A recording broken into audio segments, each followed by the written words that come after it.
Olá, querida pessoa, bora falar um pouco sobre comunicação de massa. Tá estudando bastante, quer aprender mais sobre teorias da comunicação, né? Eu sei. Por isso mesmo que eu decidi criar uma série de vídeos muito especial aqui no canal. Eu já fiz uma introdução básica sobre teorias da comunicação, que você pode assistir no link do card ou no link que eu vou deixar na descrição aqui embaixo. E agora eu vou explicar cada pedacinho delas, mesmo que eu leve muito tempo para isso, porque minha gente tem muita coisa para falar. E para tentar fazer uma sequência aí didática mais simples, eu vou começar explicando o que é essa tal de comunicação de massa. E não, ela não é uma teoria, por assim dizer. Ela tá mais para um conceito mesmo, que é básico e você precisa entender. Comunicação de massa é um termo que começou a ser usado no final dos anos 1930. Para ser mais específica, foi Herbert Blumer que usou a palavra massa dentro do contexto da comunicação em 1939. Claro que tiveram outros estudiosos falando sobre esse conceito, principalmente na filosofia, psicologia. Mas Herbert foi um dos principais teóricos da chamada Escola de Chicago, que foi a fundadora dos estudos teóricos de comunicação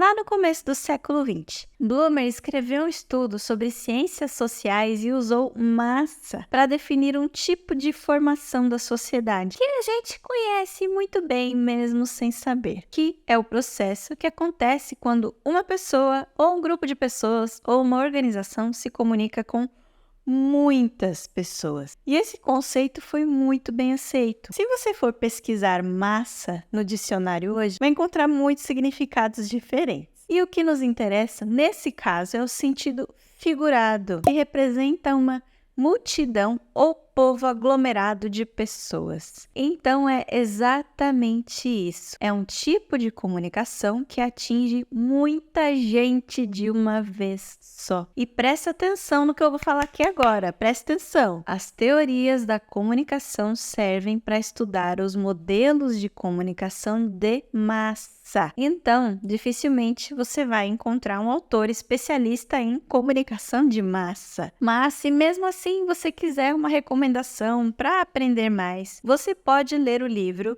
Teorias da Comunicação de Massa, de Dennis McQuail. Agora, você sabe quando surgiu a comunicação de massa? Olha, apesar de ser um conceito bem recente nos estudos de comunicação, isso não quer dizer que ela não exista aí desde sempre. O primeiro passo, com certeza, foi a invenção da escrita, que surgiu lá nos anos 3500 a.C.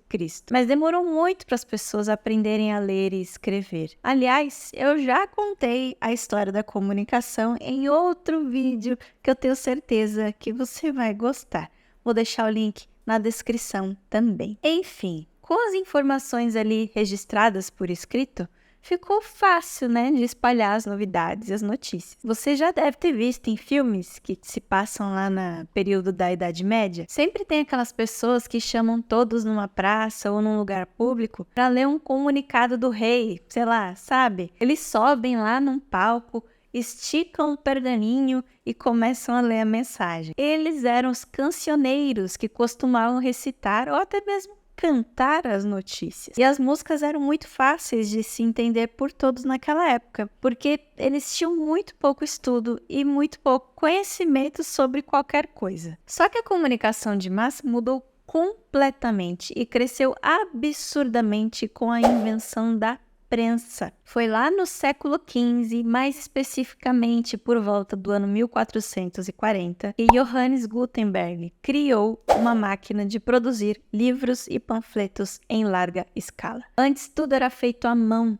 demorava demais. E então, poder imprimir informações em grande quantidade foi uma das coisas mais extraordinárias que já aconteceram na história da comunicação. Foi nessa mesma época que a imprensa começou a dar os seus primeiros passinhos no mundo. Eu vou fazer um vídeo sobre a história da imprensa também. Depois olha na descrição se eu já não fiz. E assim surgiu a comunicação de massa como a gente conhece hoje e que não para de se transformar o tempo todo com tanta tecnologia nova. Agora eu vou te explicar melhor como funciona essa comunicação de massa. O próprio Dennis, do livro que eu citei, mostra como acontece o processo de comunicação de massa. Vale dizer que esse conceito só ganhou força no período da Segunda Guerra Mundial e por isso ela tem um viés negativo até hoje. E não é para menos, né? Porque uma coisa que é feita igual para todo mundo, sem considerar as diferenças e tudo mais, dificilmente dá certo. Mas vamos lá, você precisa entender que a comunicação de massa acontece sempre com 5 características. A primeira é a distribuição e recepção em grande escala. Lembrando que a mensagem é enviada para muitas pessoas ao mesmo tempo. Também tem um fluxo unidirecional, porque não tem troca direta de ideias, não tem conversa. A informação sai de um meio de comunicação de massa em apenas uma direção. Não tem muita interação, sabe? A comunicação de massa também é impessoal e anônima. Como você não direciona a mensagem para uma pessoa específica, ela é impessoal e é anônima na maioria das vezes, porque não dá para saber exatamente quem são as pessoas que estão recebendo sua mensagem. Tem também uma relação de mercado ou calculista, porque ela é muito usada para vender alguma coisa, como a publicidade faz, ou para influenciar as pessoas a agirem de alguma maneira ou a pensarem sobre alguma coisa. Pode ser educativa ou só por entretenimento? Pode, mas mesmo que o público receba a mensagem só por diversão, sempre vai ter um anúncio escondido ali no meio. Você sabe como é que é. Então sempre tem uma relação de mercado. E tudo é feito com base em pesquisas de mercado e estratégias de marketing e comunicação para garantir o maior impacto possível. Por isso a comunicação de massa também é calculista, porque ela nunca é feita sem ter o interesse por trás, um objetivo bem definido, e trabalha com conteúdo estandardizado. Essa palavra que o Dennis usou é bem bonita, né? Mas estandardizado é a mesma coisa que padronizado. Isso quer dizer que como o conteúdo é feito para chegar em um grande público, ele precisa ser feito de um jeito que possa ser compreendido por muitas pessoas diferentes. Ou seja, a mensagem é sempre simplificada. Por isso que você nunca vai ver uma linguagem rebuscada ou conceitos muito técnicos na comunicação de massa. E para fechar, vamos aos exemplos de comunicação de massa. Alguns você já conhece muito bem, mas outros podem te surpreender. Mas uma coisa é importante destacar aqui antes. Você entendeu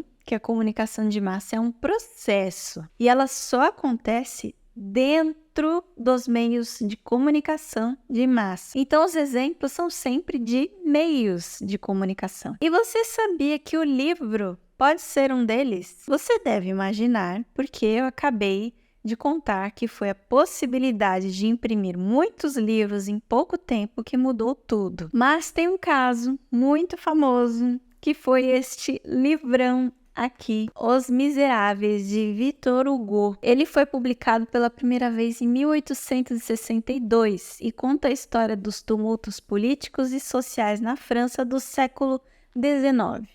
Obviamente que o alcance dele não foi instantâneo, se você comparar com a comunicação de massa que a gente tem hoje. Mas ele foi um dos primeiros livros a alcançar um grande número de pessoas. Isso porque ele foi feito ali bem na época em que mais pessoas estavam aprendendo a ler. E também porque fala muito sobre desigualdade social, pobreza e sistema penal de um jeito tão simples quanto qualquer pessoa consiga entender. Enfim, eu me empolguei aqui, eu gosto muito desse livro.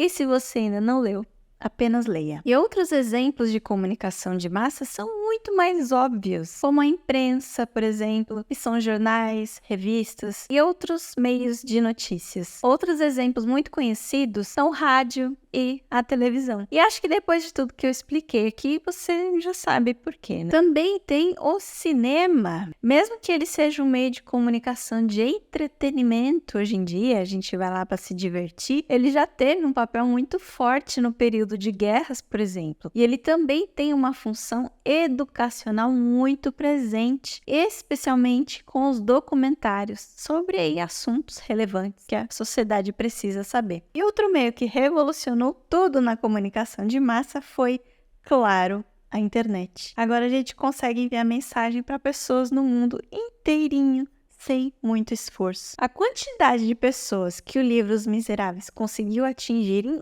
anos, a internet permite em poucas horas ou até segundos. Agora você tem poucos segundos para decidir continuar estudando sobre teorias da comunicação aqui comigo. E a primeira que eu vou te explicar é a teoria da agulha hipodérmica, teoria hipodérmica. Deixa seu like nesse vídeo, se inscreve no canal e acessa a minha playlist de teorias na próxima tela ou no link da descrição para aprender ainda mais. Muito obrigada por assistir até aqui. Um beijo e até o próximo vídeo.